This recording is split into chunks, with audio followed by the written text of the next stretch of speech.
Hello everyone! Nandito na naman po ako para sa food rate.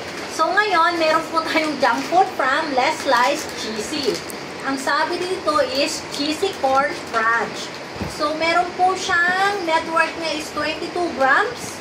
At hindi ko na mabasa yung nakalagay dito na nutrition facts kasi ang liliit niya po. Pero ito po ay bagong labas nila po ata ito, or kasi tingnan mo, ngayon ko lang ito na cheddar jalapeno.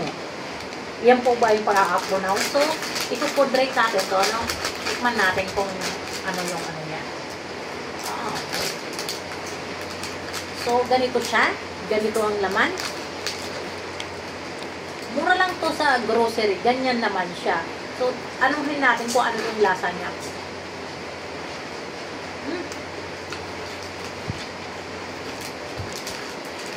Ito nga, lasang-lasa mo yung flavor niya na cheddar jalapeno.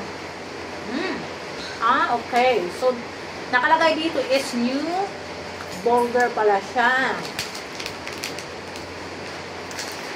Masarap to. Sulit sa presyo niya.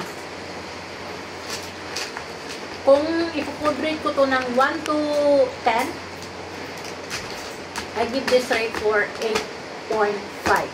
Okay? Yun lang guys. Please like, share, and subscribe to my YouTube channel. Hanggang sa muli, hanggang sa marami pa po nating food rate video. Thank you!